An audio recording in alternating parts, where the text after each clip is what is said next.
Queridos irmãos, a paz do Senhor, hoje a nossa entrevista é muito especial. Eu estou aqui com o querido pastor Paulo Benson, ele é pastor aqui da Igreja Quadrangular, ele também é o coordenador estadual dos jovens, a Geração Forte, ele faz parte do Conselho Nacional da Igreja Quadrangular, também é filho do pastor Josué Benson, muito querido aqui por todos nós na região, é secretário-geral da Igreja Quadrangular no Brasil e também é deputado federal.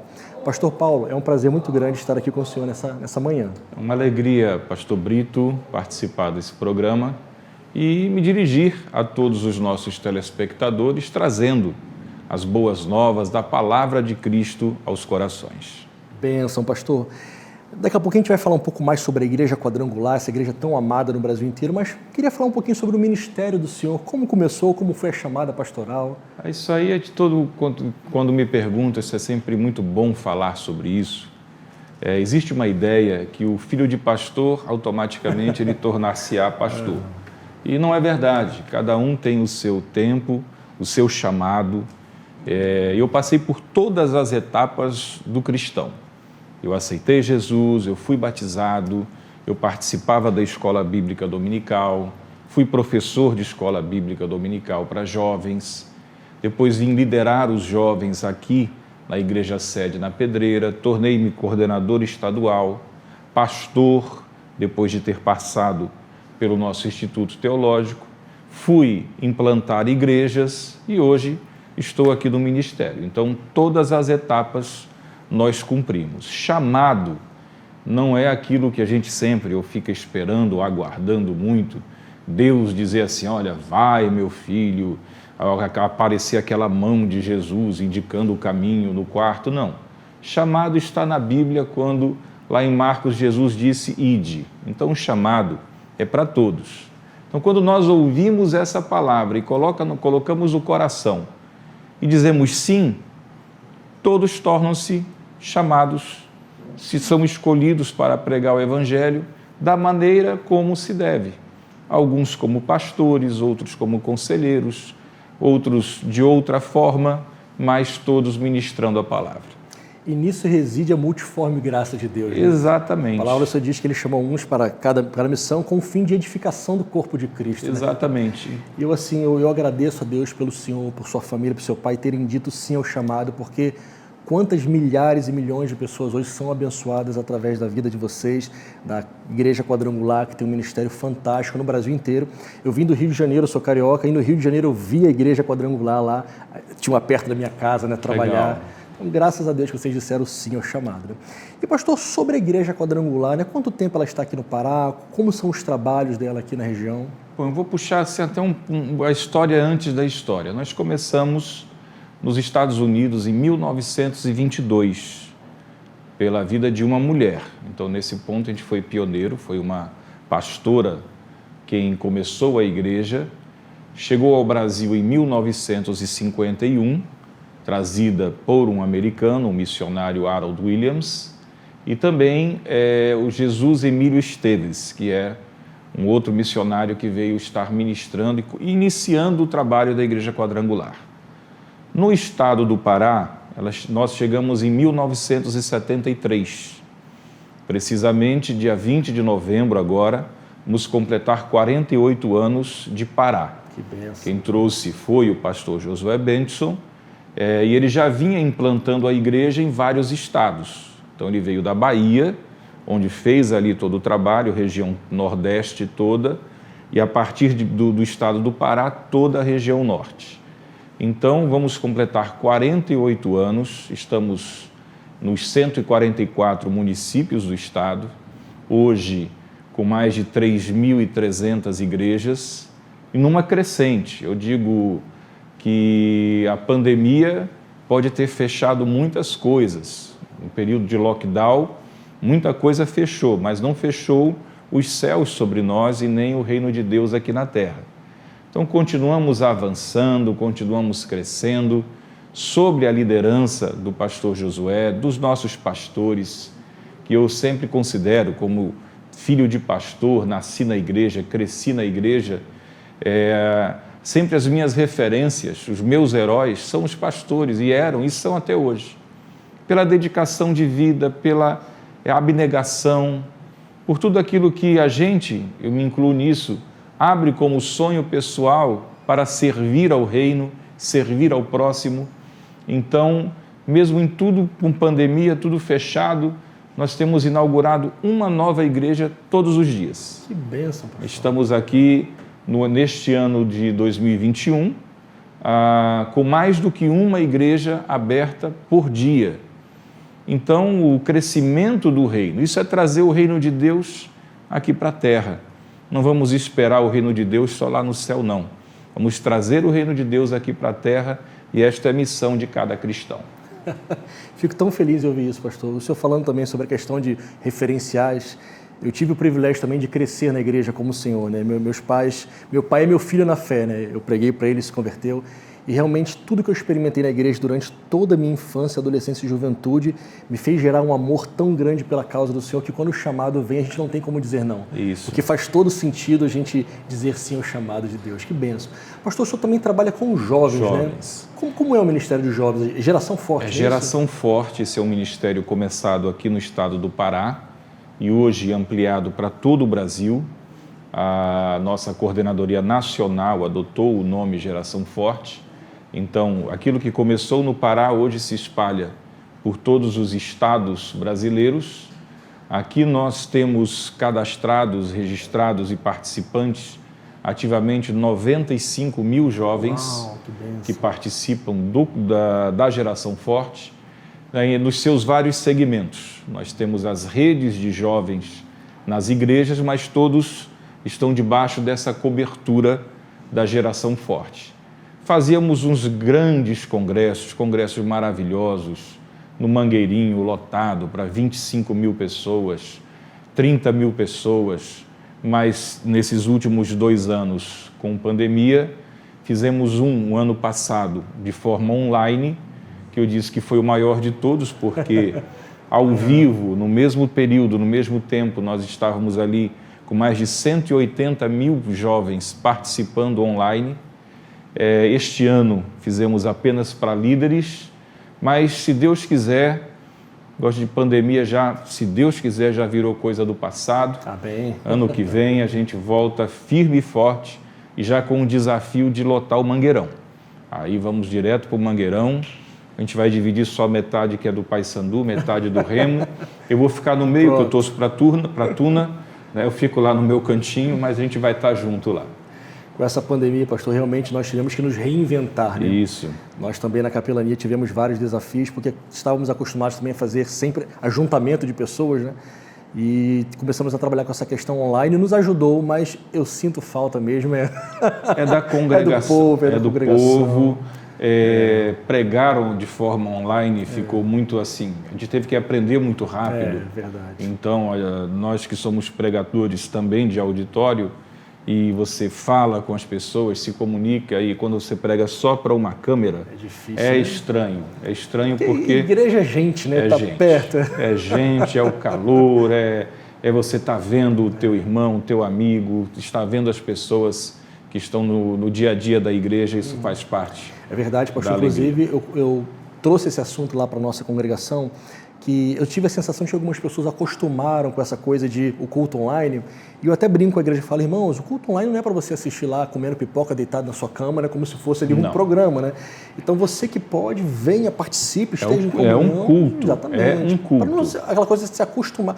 O culto online ele é uma ferramenta, ele nos ajuda, mas se a pessoa pode estar presencialmente, né, que esteja na igreja. Isso. Você hoje ele fica como uma alternativa. Perfeito. Caso realmente a pessoa não possa participar. Exato. Né? E outra, repito, é culto. Então não é para assistir o culto e ficar respondendo o WhatsApp ou fazendo qualquer outra coisa. É para você adorar o Senhor, para você estar em família. Nós temos assim muitas imagens das pessoas que nos enviaram, onde faziam um culto familiar assistindo pela TV, né? Através do canal do YouTube. Então a família se reunia na sala, então eles oravam, ceiavam em casa, porque um dos maiores desafios de lockdown e pandemia foi justamente a ceia. Exatamente. Então fizemos de tudo, gente, teve que aprender tudo. Fizemos ceia drive-thru, a pessoa vinha com carro, ceiava, saía, ceia na porta da igreja, a pessoa só vinha rapidinho e já levava o seu cálice com o pão e o vinho. Mas, graças a Deus, como eu disse, os céus nunca se fecharam. É verdade. E o reino de Deus, ele foi crescer. Com certeza. Aqui na terra nesse período. Nada pode parar a igreja do Senhor, né, pastor? Nada. Se nem as portas do inferno você imagina uma pandemia. Então a gente está feliz em saber que o povo está com Deus, está entendendo este momento. Muitos ficaram preocupados. Pastor, isso já é a tribulação, não vamos entrar muito nesse assunto, já é o governo de anticristo. Eu falei, calma, não é nem o princípio das dores, né? Então a gente está estamos aqui terminando essa fase e a igreja sai fortalecida disso aí. Com certeza. Pastor, eu sei que a Igreja Quadrangular é uma igreja visionária, né? Eu me identifico demais, né, com todos os projetos que vocês acompanham bem de perto. E quais são agora os projetos que vocês estão pensando em fazer como igreja local e como igreja quadrangular como um todo? A expansão do reino. A expansão do reino se dá através, invariavelmente, de implantação de igrejas aqui na Terra. Então, estamos nesse projeto de implantação de igrejas, o projeto de retomada de crescimento, principalmente com aqueles que se acostumaram a assistir o culto online, ou até alguns que ainda esfriaram na fé. Então, estamos buscando as ovelhas que estão aí meio soltas, né? Então, estamos num projeto chamado Conectados, ou Connect, para quem gosta de linguagem mais jovem, que é o Connect, que é trazer todo mundo de novo para o templo. Vamos conectá-los a Deus, conectá-los à igreja, conectá-los de novo aos irmãos, à congregação, e dessa forma o reino vai crescendo. Perfeito. Então, voltamos a um ritmo de congressos, que são os ajuntamentos, obviamente respeitando todas as normas sanitárias e bandeiramento que está no estado do Pará. Já estamos no bandeiramento verde, que nos permite 50% dos auditórios, e agora estamos realizando os eventos para que as pessoas voltem a congregar, voltem a sentir-se parte de um todo, de um corpo, porque a pessoa sozinha em casa assistindo online, ela não se sente, não é a mesma coisa. Então você está junto com a multidão, cantando, adorando, louvando a Deus, isso vai trazer aquele calor espiritual, aquele fogo do Espírito que vai incendiar o coração de todos. Pastor, eu também estou nessa batalha, né? E no começo eu tive algumas crises pessoais com o pastor, porque eu queria que meio que na marra trazer as pessoas, né? Eu tentava convencê-las na força do meu braço, até que Deus foi me ensinando que não é assim, né? A gente começou a orar, interceder, visitar, e a pessoa, no final das contas, ela vai tomar a decisão dela, né? Isso. Nosso papel é estarmos ali com a igreja aberta para receber todo mundo, atendermos, pastorearmos, mas no final a decisão vai ser da pessoa, e a gente ora e intercede para que o Espírito Santo toque no coração de cada um, para que sinta essa necessidade novamente de estar na casa do Pai. Né? Verdade. Pastor, eu quero agradecer muito o tempo que o Senhor disponibilizou, a sua agenda, né, bem extensa. Eu agradeço muito, porque certamente o testemunho do Senhor vai abençoar a vida de muitas pessoas que estão assistindo. Eu que te agradeço e deixo aqui uma palavra a todos, em nome de Jesus. Vamos permanecer firme na rocha. Eu acho que melhor momento que esse para se cumprir a palavra de Deus em nossa vida não existe. O cristão tem que estar firme na rocha do Evangelho de Cristo. Um abraço, Deus abençoe a todos. Amém. Muito obrigado, pastor. Deus abençoe. Tamo junto.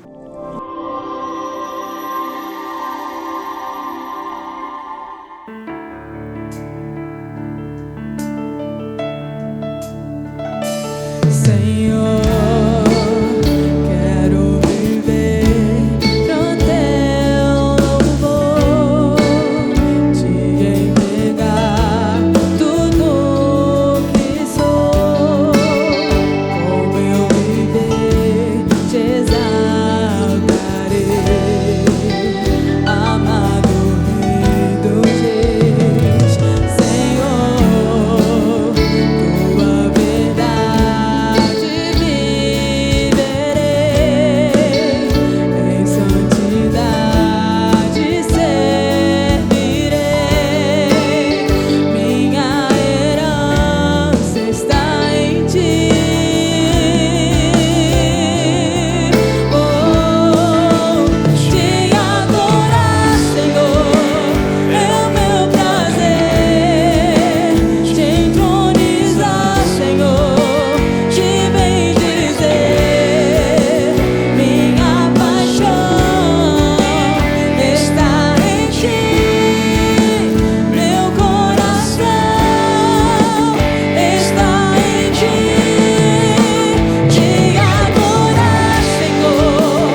Conservem o que vocês têm até que eu venha. Hoje é a nossa quarta ministração sobre essa série de pregações sobre escatologia. Só para você se situar um pouco, na primeira pregação falamos sobre a igreja de Éfeso e o tema foi volte ao primeiro amor. A segunda mensagem, igreja de Esmirna, falamos seja fiel até a morte. A terceira mensagem para a terceira igreja de Pérgamo, não deixe o trono de Satanás te dominar. E hoje, a nossa quarta ministração sobre a igreja de Tiatira, conservem o que vocês têm até que eu venha.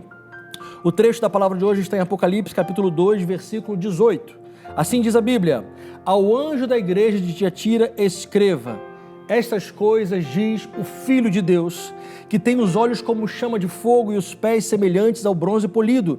Eu conheço as obras que você realiza, o seu amor, a sua fé, o seu serviço, perseverança e as suas últimas obras mais numerosas que as primeiras. Eu tenho, porém, contra você o fato de você tolerar essa mulher Jezabel, que se declara profetisa, mas ela que não somente ensine, mas ainda seduz os meus servos a praticar prostituição e comer coisas sacrificadas aos ídolos. Dê-lhe tempo para se arrepender da sua imoralidade. Eis que ela não quer, entretanto, se arrepender. Farei com que ela fique acamada e trarei grande tribulação aos que com ela adulteram, caso não se arrependam das obras que ela incita. Matarei seus filhos e as igrejas saberão que eu sou aquele que sonda mentes e corações. Retribuirei a cada um segundo as suas obras. Digo, porém, aos demais de Tiatira e a todos aqueles que não seguem essa doutrina e que não conheceram, como eles dizem, as coisas profundas de Satanás: não porei outra carga sobre vocês, tão somente conservam o que vocês têm até que eu venha. Ao vencedor, ao que guardar as minhas obras, eu lhe darei autoridade sobre as nações e com cetro de ferro as governará e as reduzirá a pedaços como se fossem objetos de barro. Assim como também eu recebi a autoridade do meu Pai, eu lhes darei ainda autoridade para exercer o domínio. Lhe darei a estrela da manhã e quem tem ouvidos ouça o que o Espírito diz às igrejas.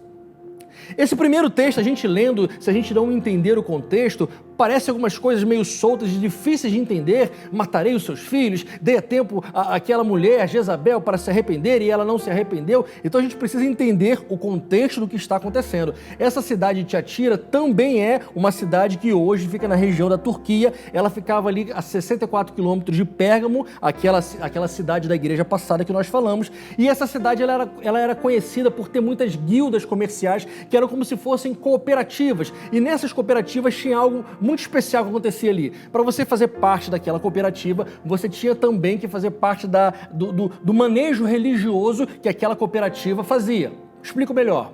Aquele, por exemplo, grupo de artesãos que se reuniam e se formavam uma cooperativa. Eles adoravam um determinado Deus e iam até aquele templo para realizar os seus sacrifícios ali, para se prostituir com aqueles sacerdotes e sacerdotisas cultuais daquele templo, oferecer ali as coisas para aquele Deus, comer aquelas comidas sacrificadas aos ídolos. Ou seja, ser cristão naquela cidade não era fácil, porque se você precisava trabalhar, você precisava fazer parte de uma daquelas cooperativas ou guildas e, consequentemente, você talvez precisaria também ir adorar aquele Deus naquele determinado templo. Então era uma decisão muito séria que os cristãos naquela época tinham que tomar. Se eles fossem trabalhar com aquelas cooperativas, eles teriam que ir até aqueles templos também. Pois bem, daqui a pouco a gente fala um pouquinho mais sobre isso.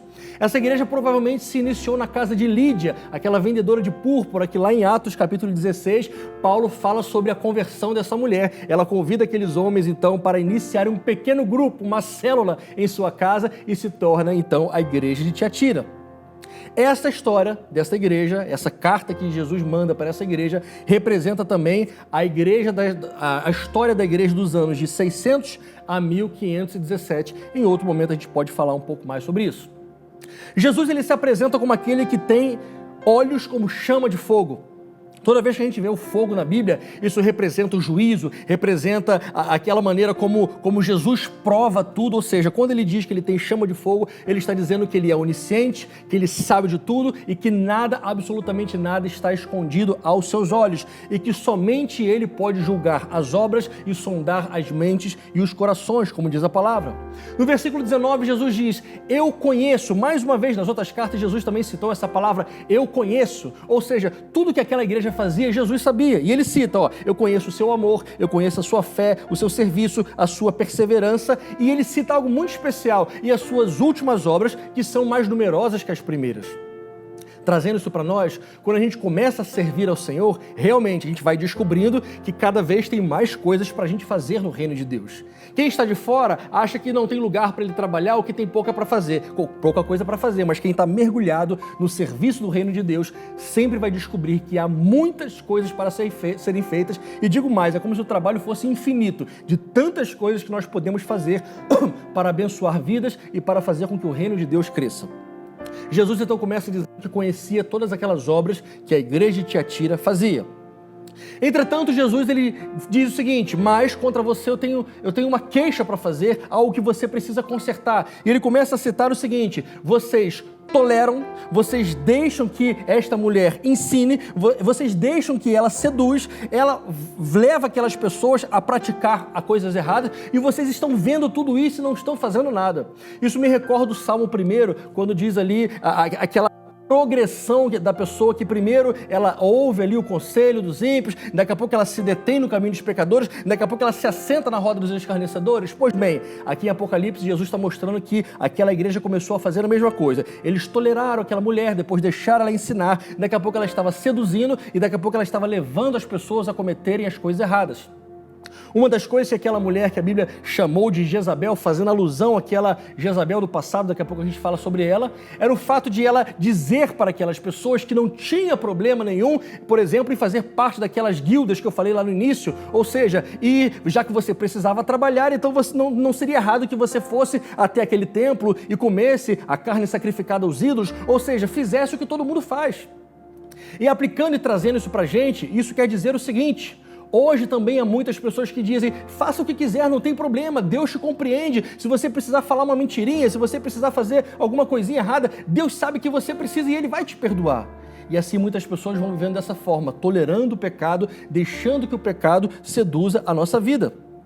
Essa mulher Jezabel, citada lá no Antigo Testamento, ela era a esposa de Acabe, e a história dela é um pouco longa, a gente não vai entrar aqui no mérito da história como um todo, mas era uma mulher que conseguiu dominar o seu marido, e ela, comandando agora a nação de Israel, ela trouxe a adoração a Baal e a Será. Deus teve que levantar um profeta corajoso, Elias, para extirpar naquela geração a adoração aos outros deuses. Aquela mulher era manipuladora, e hoje, infelizmente, existem também muitas pessoas que querem manipular a igreja de Jesus para que façam coisas erradas. É por isso que os nossos olhos e o nosso coração tem que estar focado constantemente na palavra de Deus, porque novos moveres, ditos moveres, novas revelações, novas doutrinas jamais pararão de aparecer, e muitos são aqueles que vão atrás da novidade e se esquecem da palavra de Deus e por ela são seduzidos, assim como aquela mulher que se declarava profetisa e seduzia muitas pessoas para fazer o que é errado.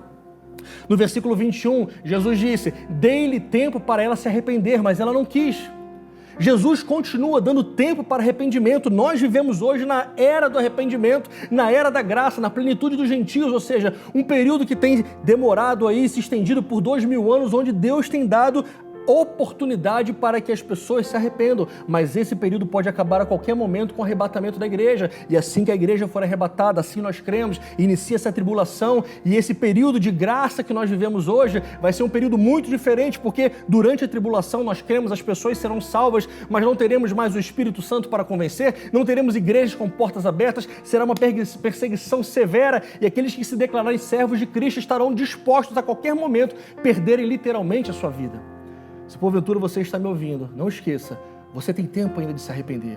Deus tem dado oportunidade para que você relembre de onde você caiu, como ele disse lá para a primeira igreja, e volte à prática das primeiras obras. Versículo 22 e 23, Jesus disse que dará a cada um segundo as suas obras. Jesus é o único juiz perfeito que sonda mentes e corações. Só Ele pode nos julgar. No versículo 24 e 25, Jesus disse que havia aqueles que permaneciam fiéis e que não colocariam outra carga sobre eles, simplesmente que eles guardassem aquilo que eles já tinham. Lembre-se, o que Jesus falou que eles já tinham? Amor, fé, serviço, perseverança e evolução no servir a Deus. O que Deus te deu, não perca, conserve, guarde, não deixe as coisas do mundo levar você a fazer o que é errado, não deixe as coisas do mundo apagar e esfriar a sua fé. E para o vencedor, para aquele que conseguir conservar o que tem, para aquele que conseguir viver uma vida de santidade, o Senhor Jesus dá uma promessa, Ele dará autoridade para reinar com Ele durante o milênio e na eternidade. Se você ainda nunca ouviu falar sobre esse assunto, nunca estudou sobre o reino milenar de Jesus, estude. Teremos aqui em poucos dias uma pregação novamente sobre o reino milenar, onde a palavra de Deus diz que nós, com o corpo glorificado, não mais agora sujeitos ao pecado, seremos ministros, servos de Deus e reinaremos junto com Ele. Tudo isso para nos relembrar que tudo nesse mundo conspira para nos fazer descer da cruz, não andarmos mais com Jesus, mas conserve o que você tem. Tudo que Ele já fez na sua vida, guarde, permaneça firme e ao vencedor Ele dará autoridade para reinar juntamente com Ele. Deus abençoe! Prezado cliente, aproveitem a nossa... Amor, nem precisa pensar. Leite, vai de Piracanjuba. Pode levar. É nutritivo e gostoso. Zero lactose. Olha a Piracanjuba aí. Leva que eu assino embaixo. Tá levando, vem cá comigo. Eita, que vai ter festa. Tá levando leite condensado? Aproveita e leva o creme de leite, porque essa dupla é um sucesso.